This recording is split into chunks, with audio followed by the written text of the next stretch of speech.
India's money miracle, one of the world's fastest growing economies. For those with education, it's a land of laptops and leisure.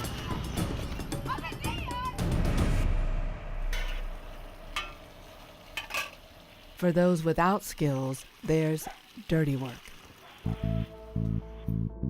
They are hidden slaves, house slaves in leafy suburbs. It's a very different kind of slavery, it's something which people are not even aware about it. These girls don't always know what they're going to do.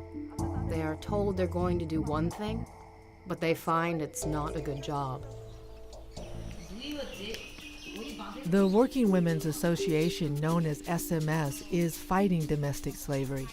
SMS goes undercover to investigate traffickers and trace missing people. SMS helps survivors return home and rebuild their lives. They educate entire villages about how to rid themselves of slavery forever.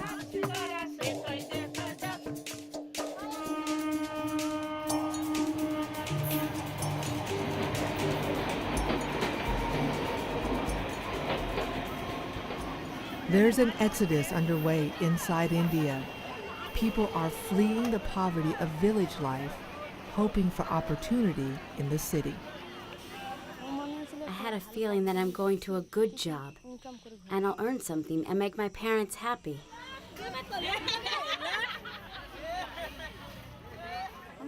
I was happy on the train, although I was also very scared.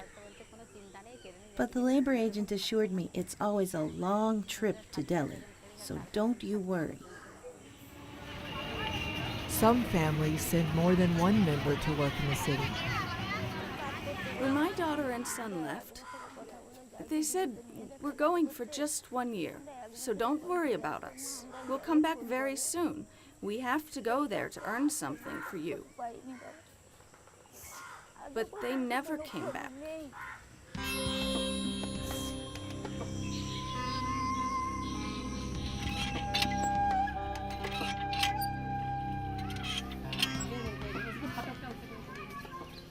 Many domestic slaves are recruited from the rice paddies of the Ganges River Delta. There's no high-tech money miracle here. The main problem is earning a livelihood. We don't have enough food to eat, and that's why we're being exploited. The recruiting agents go to the villages and paint a very colorful picture of the future. So the agents cheat these poor people. It's because there are no medical facilities in the villages, no schools, no jobs. The agents in villages are sometimes their uncle or aunt, so people trust them. They think that whatever place they send us, they aren't going to cheat us.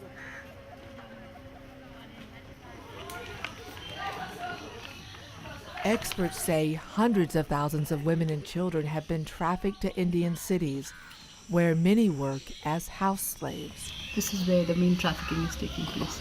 So it's mainly around Calcutta, north of Calcutta, south of Calcutta, and this part. SMS is based in a hot spot, the state of West Bengal. SMS teams have gone from village to village to research who's been targeted. Where this is Delhi. This is where we're basically doing the rescue work from. And the source where these girls are coming from is basically this area. This is the affected area.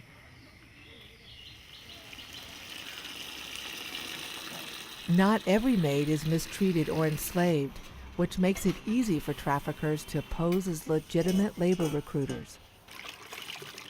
At first, many women don't even know they're slaves. I asked for my wages after 2 months, but the lady refused. She said she hands my salary to the agent and I'll get the money in a year when I go home. That's when I realized something went wrong, that I was trapped. The parents are convinced that their daughter is leading a good life, but the trouble starts after that. After 2 or 3 months, the labor agents don't allow them to talk to their parents on the phone anymore. The girl keeps working, but she's not in a position to even know that her salary is not going to her family. Slaves who complain are severely punished. I saw the agent beating up one of the girls, and when I tried to interfere, he just stopped me. I was scared. I thought that if they can do this to the younger girls, they can beat me up too. The agents took me to their house and tortured me. Their wives never prevented their husbands from beating me. I was threatened by the agents that if I opened my mouth, they'd just kill me. To investigate the shadowy world of domestic labor recruiters, SMS goes undercover. This is hidden camera footage. Hundreds of unregulated agencies like this one have sprung up in India's major cities. When I go into the agency, I act as a potential or a prospective employer. Like, I need a maid and from your agency. These undercover visits are risky, but they reveal which agents are slave traffickers. Business cards and sample contracts often hide the truth. These business cards fool people. They do not think that any kind of slavery is happening behind these agencies. To trace missing women, SMS even learns the tricks of the trade from former traffickers. This man made a living preying on people who were desperate for jobs. He earned about $60 per slave. Generally, it's the farmers who are the easiest to convince because they are very poor.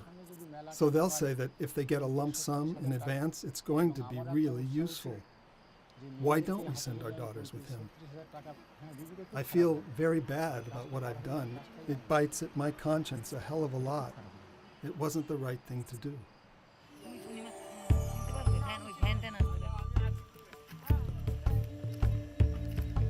SMS has reunited hundreds of slaves with their families.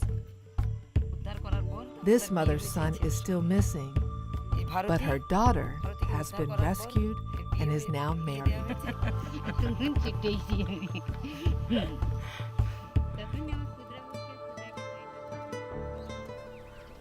Survivors say SMS has changed their lives.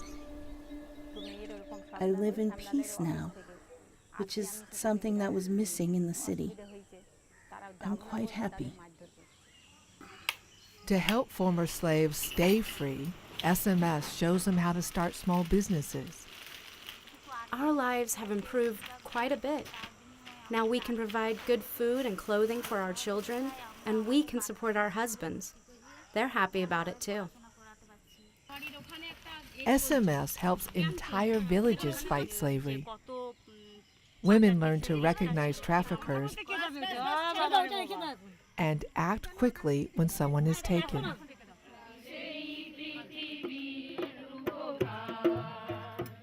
Street theater educates villagers to see through the promises of traffickers. This drama is called The Caged.